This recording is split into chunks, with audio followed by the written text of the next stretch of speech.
अस्सलाम वालेकुम।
उसको नीचे करो कितने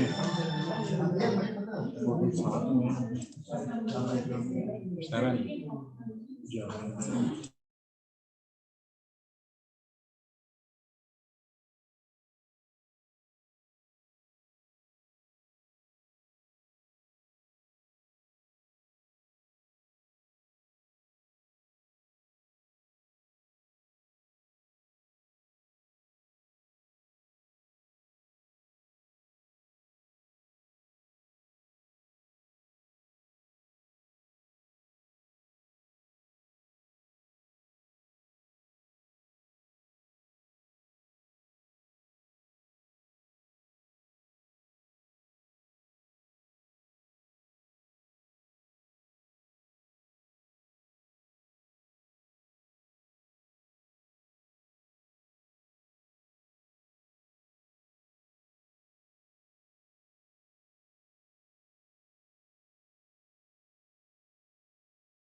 हम लोग कुछ मेहमानों की वजह से मीटिंग को 10 मिनट डिले करना पड़ा हमें, और director general institute human rights वो आ गए, तो हम मजीद 2 मिनट में इंशाल्लाह मीटिंग स्टार्ट।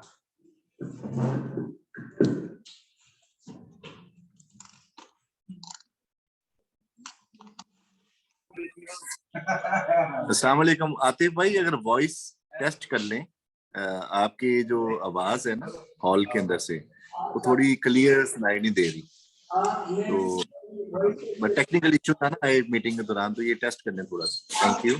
आवाज आ रही है सबको?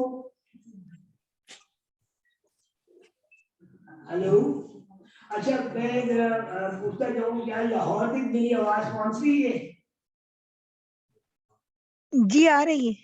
और मुल्तान?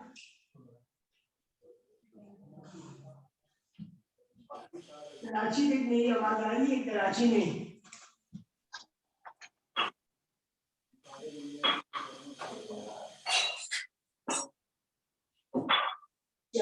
है कराची में कराची में जावेद भाई हैं, वो आई थिंक मौजूद है। मेरी आवाज सुनी जा रही है? अच्छा, थोड़ा सा जो जी माइक मैम, है ना आपकी आपका, वॉइस आ रही है। थोड़ा सा माइक अगर जो स्पीकर हॉल में है ना, ये थोड़ा इको क्रिएट हो जाती है ना, आवाज थोड़ी क्लियर नहीं होती। ठीक है, तो अगर माइक के करीब होके बोलेंगे ना आप, तो वो ज्यादा क्लियर हो जाएगी। Thank you.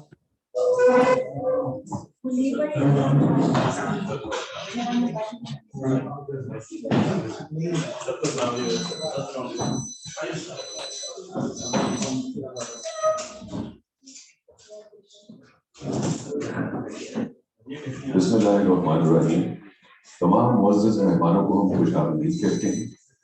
Council of the rights of person with disability, ministry of human rights step के साथ मिलकर ये कंसल्टेटिव मीटिंग का इनेकाद किया गया है। और बाकी प्रोग्राम के लिए मैं आदिल साहब को कहूँगा, इस प्रोग्राम के जो चेयर कर रहे हैं Mohammad Ashraf, director general ministry of human rights, और वो head of the social welfare wing भी हैं, और सेक्रेटरी हैं council on rights of person with disability. Adil साहब प्लीज कंटिन्यू। बहुत शुक्रिया आपसे जनाब साहब। बिस्मिल्लाह।